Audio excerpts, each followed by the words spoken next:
국회대로 공사를 위해 만든 육교를 통학로로 이용 중인 초등학생들이 교통사고 위험에 노출돼 있다는 민원이 제기됐습니다. 이제 차가 너무 쌩쌩 달리다 보니까 계단으로 내려올 때나 올라갈 때나 차들 때문에 이게 불안감이 굉장히 커요. 혼자 있을 때 위험하다 이렇게 느껴요. 이게 봉사하는 분들이 있든지 안. 신월동에 건강힐링 문화관이 생깁니다. 건강힐링 문화관은 양천 지역 주민들의 문화체육 활동 공간으로 내년 6월 완공됩니다. 양천구가 여름철 집중호우에 대비해 재난안전대책본부를 운영합니다. 재난안전대책본부는 10월까지 24시간 가동됩니다. 이 밖에 우리 지역 주요 소식 전해드립니다.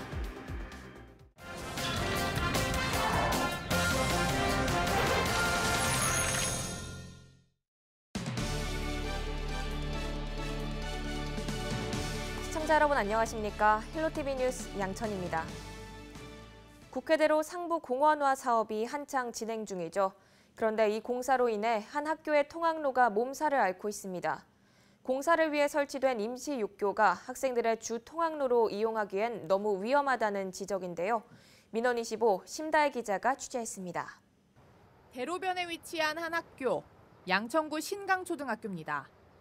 학생들은 도로 위에 임시로 설치한 육교를 등하굣길에 이용하고 있습니다. 학생들이 다니는 길 바로 옆에 차들이 다니고 있어 한눈에 보기에도 아슬아슬합니다. 학부모들은 걱정이 앞섭니다.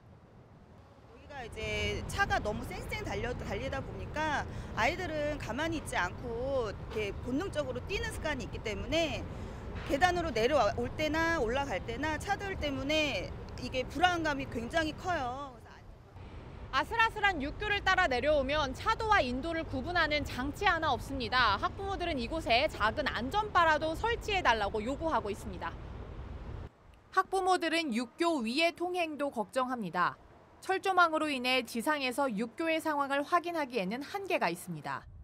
학생들이 기나긴 육교를 걸어가는 과정에서 혹시 모를 범죄 상황에 노출되지는 않을까 불안감은 커져만 갑니다. 보시다시피 여기 공간도 되게 좁고요. 여기서 만약에 나중에라도 사고가 일어났을 경우에는 이게 길이도 길다 보니까 아이들이 이렇게 도망칠 수 있는 그런 공간이 너무 없어요. 육교 곳곳에 감시 카메라 설치가 필요하다는 주장이 나옵니다. 100m에 달하는 기나긴 육교 근처에 보안용 CCTV가 2대 설치돼 있지만 곳곳이 사각지대입니다. 주민들과 지역사회도 CCTV의 수를 늘려야 한다고 입을 모읍니다. 건너가는 부분에서 아무도 오고 가지 않을 때 나도 이렇게 혼자 있을 때 위험하다 이렇게 느껴요. 이게 봉사하는 분들이 있든지 아니면 카메라라도 좀 있으면 아이들이 좀 안전하지 않을까? 뭐 이렇게 생각하고. 기본적으로 사각지대 해소를 위한 예방 대책으로라면 CCTV 설치라든지 기타 안전시설물의 필요성이 제기되고 있습니다. 취재진이 현장을 방문한 당일 관련 대책을 묻자 양천구와 시공사는 안전바를 다음 날 바로 설치하겠다고 밝혔습니다. 다만 CCTV는 관리와 운영에 있어 예산이 수반되는 만큼 설치까지 협의 시간이 다소 걸릴 수 있다고 덧붙였습니다. 보안 CCTV를 설치한다고 해서 학생들이 안전하다고 장담할 수는 없습니다. 국회대로 공사는 앞으로 3년 더 진행될 예정인데 학생 보행 안전을 조속히 해결하기 위한 고민이 더욱 필요한 시점입니다. 헬로티비 뉴스 심다혜입니다.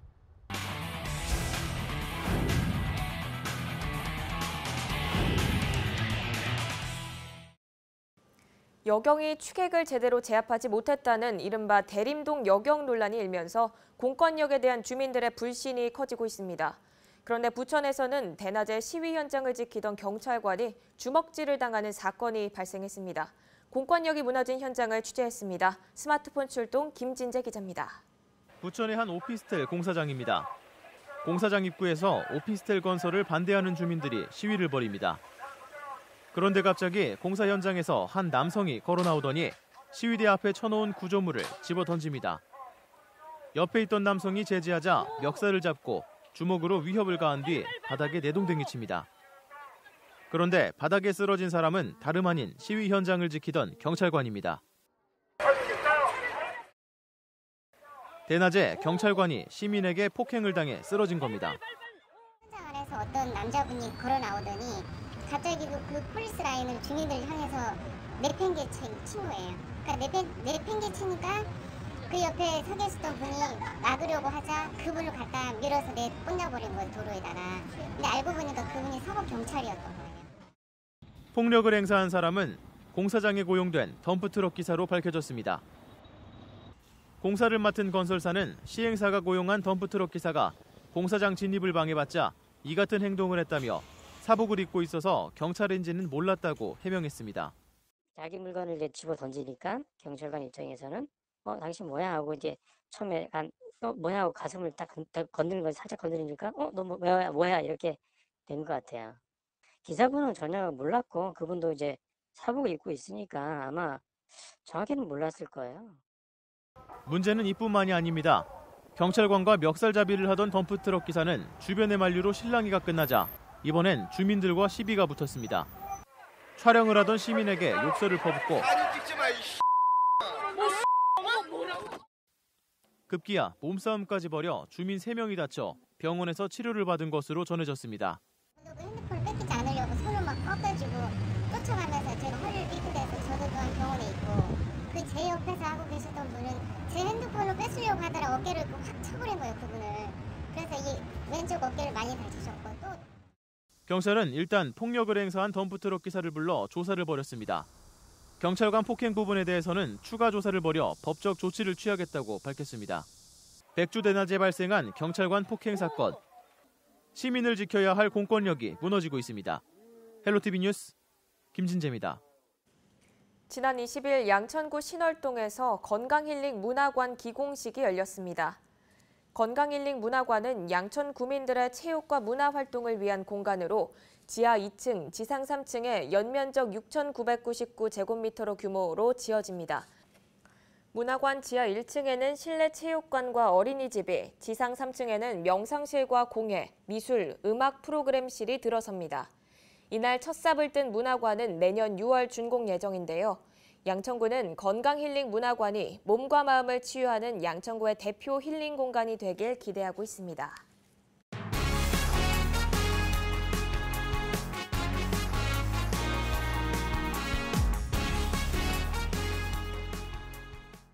양천구는 대표적인 침수 취약 지역으로 여름철만 되면 피해가 상당한데요. 다음 달 신월 빗물 저류 배수 시설이 준공돼 재난 위험이 낮아질 것이라는 기대감도 있지만 주민들은 여름철 재해 발생을 우려하고 있습니다. 양천구가 여름철 집중호우로 인한 재난 발생과 이에 따른 주민 지원과 피해 대책 등을 총괄하기 위해 재난안전대책본부를 운영합니다. 본부는 24시간 상시 운영될 예정인데요. 정채현 양천구청 치수과 팀장을 통해 재난안전본부의 대책에 대해 알아보겠습니다. 팀장님 안녕하세요. 네, 안녕하세요. 네, 작년에 양천 지역의 침수 피해가 상당했던 것으로 기억을 하고 있습니다. 이렇게 피해가 컸던 이유 뭐라고 보시나요? 네네. 그날의 그 아찔했던 기억을 다시 한번 생각나게 하는군요. 작년 8월 28일이었습니다. 저녁.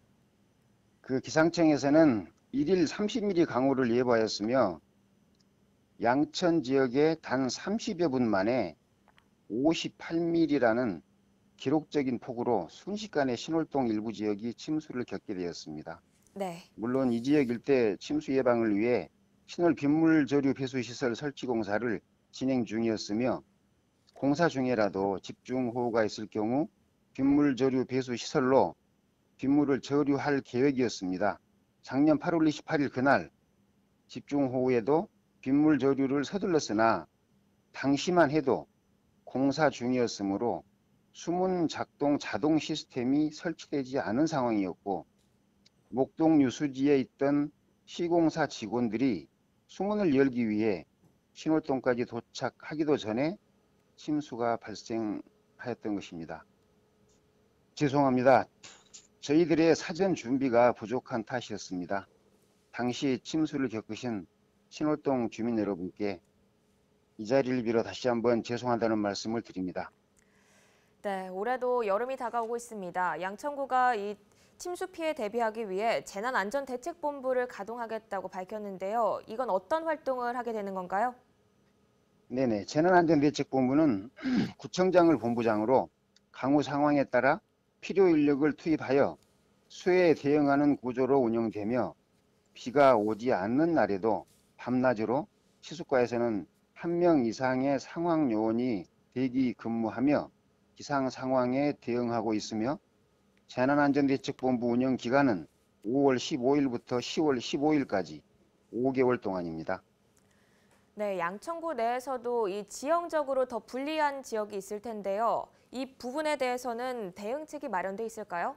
그렇습니다. 양천구의 지형을 보시면 신월동 외곽의 수명산이나 지향산의 고지대와 신정동, 목동의 평지로 형성되어 있으며 네. 수명산이나 지향산의 빗물은 신월동과 평지로 형성된 신정동을 거쳐 목동까지 약 5km가 넘는 장거리를 도달해야 비로소 펌프장을 가동하여 안양천으로 빗물을 배출하고 있습니다.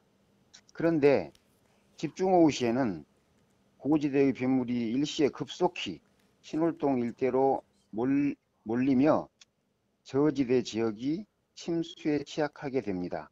이런 상황을 대비하기 위해서 구청에서는 빗물이 집 안으로 들어오지 않도록 하는 역지변과 물막 이판 설치를 무료로 지원하고 있으니 아직까지 설치하지 않았거나 파손된 시설이 있는 경우에 구청 치수과나 동주민센터로 신청해 주시기 바랍니다. 네, 이와 더불어서 다음 달에 신월 빗물 저류 배수 시설이 준공 예정인데요. 이 재난안전대책본부와의 시너지 효과도 기대되고 있는데 이 부분 어떻게 보시나요? 네네, 그렇습니다. 조금 전에 말씀드렸던 신월동 저지대 침수 취약 지역의 대안이 바로 이 신월 빗물 저류 배수 시설입니다. 금년 6월에 준공 예정입니다. 집중호우가 발생할 경우에 고지대인 수명산, 지향산에서 신월동 지역으로 급속히 몰려드는 빗물을 신월동 지역에서 받게 됨으로써 저지대 수위 상승을 사전 차단할 수 있을 것입니다. 이제 양천구 지역에 과거나 작년과 같이 침수가 발생하지 않도록 빗물 저류 배수 시설을 적기에 그리고 적정하게 활용할 수 있도록 할 것입니다. 그러나 한 가지, 이 빗물 저류 배수 시설은 빗물이 하수 박스까지 도달했을 때 비로소 하수 박스의 빗물을 저류하는 것이므로 집중호우 시 주택가의 빗물이 하수 박스까지 빨리 보내질 수 있도록 구청에서는 하수도의 통수 능력 향상을 위한 하수관 개량 공사를 계속 추진 중에 있으며 각 가정에서는 역지변이나 물막이판 설치 그리고 양수기 등을 항상 준비하여 유사시에 대비하여 주시기 바랍니다. 네, 집중호우 시 대비 사항까지 들어봤습니다. 오늘 말씀 여기까지 듣겠습니다. 고맙습니다. 네, 고맙습니다.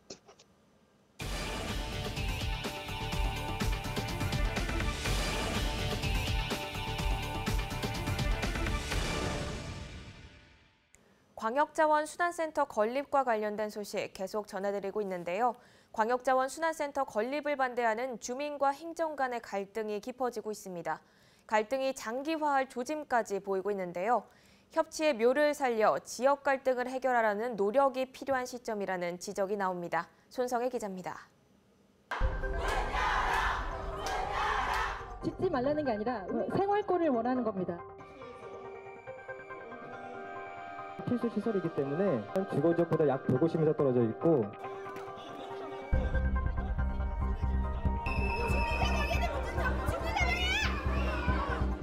반대를 무조건 적으로만 생각하고 이 행정 태도에 대해서 대단히 불쾌합니다. 대법원 판결로 확정된 부지이기 때문에 저희가 변경할 수 없는 겁니다.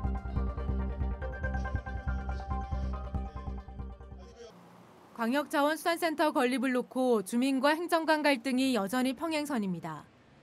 은평구가 주민 의견을 반영해 건립 계획을 반지하시설에서 완전 지하시설로 변경했지만 주민들의 반발은 계속되고 있습니다. 주민들은 자원순환센터를 아예 짓지 말라고 요구하고 있습니다. 지난달 열린 주민 설명회 역시 서로 불통만 확인하고 끝났습니다.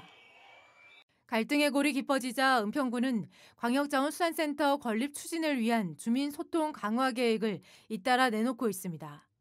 자원수산센터 건립 필요성에 대한 정확한 정보 전달에 주력하겠다고 강조했습니다. 하지만 광역자원수산센터 건립을 반대하는 주민들은 1인 시위를 이어가는 등 반대 입장을 고수하고 있습니다. 이런 갈등 상황을 주민들은 어떻게 생각하고 있을까? 우리가 또 반대한다 해서 또 안 되면 또 어디 가서도 또 그런 역할이 되잖아요. 그거 다른 데도 마찬가지일 거라 이거야. 그런데 여건이 된다면 뭐 서로 합의하에 한 게 좋지 않겠는가 생각해요. 서로가 그 완전히 뭐라 할까 이해를 할 수 있도록. 이제 지역 주민으로서는 이제 불이익이잖아요. 그러니까 당연히 그거에 대해서 반대할 수밖에 없는 거고, 또 행정관청 입장에서는 또 이제 강행을 하려고 하고, 그러니까 마찰이 될 수밖에 없는 거죠. 주민들을 위해서 좀 뭐 이렇게 다른 뭐 이렇게 반대 급부를 뭐 제공한다든지 그런 좀 합리적인 방법을 좀 하면은 좀 갈등이 좀 완화되지 않을까. 토론회를 열어 해법을 찾아야 한다는 의견도 있습니다. 서로 간의 입장이 다르기 때문에 너무나도 자기 주장이 강하기 때문에 계속 갈등이 일어나는데요. 그 같은 경우에는 좀 더 많은 토론회를 통해서 정당성, 왜 필요한 것과 왜 필요 없는지에 대한 계속 토론을 통해서 해결책을 마련하는 것이 좋지 않을까요? 행정당국의 갈등 해결 의지를 확인하기 어렵다는 지적도 나옵니다. 구청에서 보인 행정들이 굉장히 아쉬운 게 많이 남는데요. 뭐 예를 들면 뭐 반대 현수막 강제 철거를 하라는 공문을 보낸다든지요. 그런 소란이 예상되는 상황에서 사실 간담회를 강행한다는 것 자체가 그냥 형식적인 생색내기가 아니냐. 쓰레기 처리 시설 건립 문제가 은평구만의 문제는 아닌 만큼 서울시 등 관계기관과 정부가 나서야 한다는 의견과 함께 협치에 대한 필요성도 제기되고 있습니다. 우리가 사용하고 남은 폐자원을 처리하기 위해서는 저는 광역자원순환센터 건립이 반드시 필요하다고 보는데 이것이 갈등으로 치달아서 참 안타깝습니다. 그래서 제가 협치하는 입장에서 본다면 이 문제를 해결하기 위해서 은평구와 지역 주민뿐만 아니라 은평구민 전체를 대변할 수 있는 다양한 사람들이 모여서 일종의 공론장을 만들고 거기서 충분히 토론하고 그 결과를 바탕으로 대안을 만들었으면 좋겠습니다. 그리고 거기서 나온 대안에 대해서는 우리 모두가 수용해야 되겠죠. 은평구는 지난달 갈등관리심의위원회를 구성하고 광역자원수산센터 갈등 영향 분석에 나섰고 은평광역자원수산센터 백지화 투쟁위원회는 다음 달 1일 반대 집회를 예고한 상황. 주민과 행정 간 갈등이 장기화로 치닫기 전에 갈등의 간격을 좁힐 수 있는 해법 마련에 대한 고민이 필요해 보입니다. 헬로티비 뉴스 손성입니다. 양천구 의원들이 강원도 대형 산불 피해 지역인 고성군을 방문했습니다. 양천구 의회는 의원들이 지난 20일 고성군 의회를 방문해 고성군의 산불 피해 상황과 피해 복구 현황, 재난 구호 활동에 대한 정보를 교류했다고 밝혔습니다. 이번 방문은 양천구 의회 국내 연수의 일환으로 다녀온 건데요. 의원들은 고성군 토성면, 원암리와 청선리 일대 등 피해 지역을 돌아다니며 사정을 살피고 의정 운영 공동경비에서 위로성금 200만 원을 전달했습니다. 양천구의회는 이재민 위로성금이 많은 피해를 입은 고성 군민들에게 작은 도움이 되길 바란다며 이번 방문을 통해 고성군 의회와 자매 결연을 추진하는 것도 검토해보겠다고 덧붙였습니다. 양천구가 오는 25일 양천공원에서 생활 속 태양광 에너지를 체험할 수 있는 행사를 개최합니다. 행사에서는 태양광 에너지로 움직이는 진동 로봇을 만들고 자전거 바퀴를 돌려 휴대폰을 충전하는 체험을 할 수 있습니다. 또 시제품 전시와 에코 마일리지 홍보 부스, 환경 보호와 에너지 절약의 중요성을 강조하는 캠페인도 진행됩니다. 구는 오는 10월까지 총 4회에 걸쳐 에너지와 환경에 대한 다양한 체험 부스를 운영한다고 덧붙였습니다.